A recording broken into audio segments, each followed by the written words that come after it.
The sheriff looked me dead in the eyes and said, "He's gone." They packed up the search dogs, folded their maps, and drove off like it was just another shift. My wife stood on the porch of our cabin, arms wrapped around herself like that could keep her from breaking. Her voice cracked through the silence. "You were supposed to be watching him." She didn't wait for me to respond. Just walked past me, suitcase in hand. She didn't even look back. Our son Evan had been missing for 3 weeks and they gave up. Everyone did except me. I used to believe the woods were safe. We moved out here to give Evan space, room to run, breathe, grow. No traffic, no sirens, just trees and wind and time. We were happy once. I remember Evan's laugh echoing through the trees as he pushed that tiny blue tow truck down the trails. His mom would sit on the porch reading and I'd be chasing after him, pretending to be the bad guy car. We were a family until that day. I turned my back for maybe 3 minutes. A stupid text from my contractor. When I looked up, Evan was gone.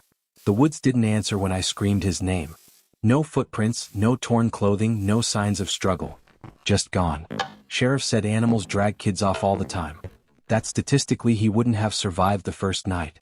But something never felt right. The gate was still locked. No signs of wildlife, no blood, just silence.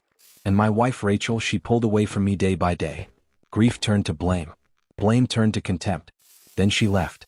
I searched anyway. Every damn day. Then last night I had a dream. Evan standing under the cedar tree near the South Trail, holding his toy truck, eyes wide with fear. He whispered, "Help me, Daddy." I woke up before sunrise and went back one more time. I found it buried in damp leaves beneath that same cedar. The blue tow truck, muddy, scratched, but unmistakably his. My hands were trembling as I picked it up. And then something shifted. A tiny piece of paper folded tight fell from the driver's seat. Crayon thick and shaky. It read, "Help me, Daddy." And below it, in smaller letters, he took me to the green door. My heart stopped. Green door. No one but us lived within 20 miles. Except God. Except Gary. Gary was our neighbor across the ridge. Retired, polite, quiet, harmless on the surface. But there'd always been something off. He never talked to Evan. Never waved. And one night, months ago, I caught him just standing in the treeline watching our house. He smiled when I spotted him. Didn't even flinch. Just turned and walked back into the woods. I told Rachel. She said I was paranoid. I went home and pulled up the topo maps. There it was, Gary's hunting cabin. Not his main house, deeper into the forest. I'd never been. I waited for dark, took my flashlight and my father's old Smith & Wesson. Every step through those trees felt heavier than the last. The air got colder, quieter. Then I saw it, a shack buried in brush and rot, and on it a green door. My breath caught. I approached slow. The handle turned easy. The smell hit me first. Mildew, urine, something darker underneath. I stepped inside.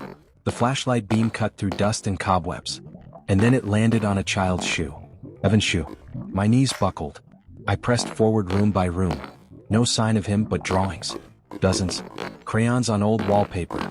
Stick figures. Some with tears. Some with red scribbles over their mouths. One word repeated in shaky letters. Quiet. I took photos. Every inch of it. And then I found the hatch hidden under a rug, padlocked. I didn't breathe. Just raised the gun and fired. The lock shut. There was a crawl space and inside a mattress, a bucket, blankets, candy wrappers. No Evan. But I knew. I called the sheriff, told him I had evidence. He arrived with 2 deputies. I gave them the photos. The note. He turned pale. I watched his hands tremble as he called for backup. They arrested Gary the next morning. The interrogation lasted 12 hours. He cracked in 4. 3 kids over the last decade. One was found buried behind a lake house he used to own. One was never found. And Evan, Gary claimed he let him go, but he never said where. 6 days later, I got a call from a ranger 2 towns over. They found a boy wandering near the river, barefoot, thin, covered in bug bites, but alive. Evan. When he saw me, he just collapsed into my arms and cried. He whispered, "I kept the note like you said. I knew you'd come." Rachel flew in that night. She cried harder than I've ever seen. She apologized 100 times. I nodded, said it wasn't her fault, but something in me had changed. Something broke the day she walked away. The day she looked me in the eye and said, "You let him die." Gary's trial was public. I sat front row. So did Rachel. Evan stayed home safe with my sister.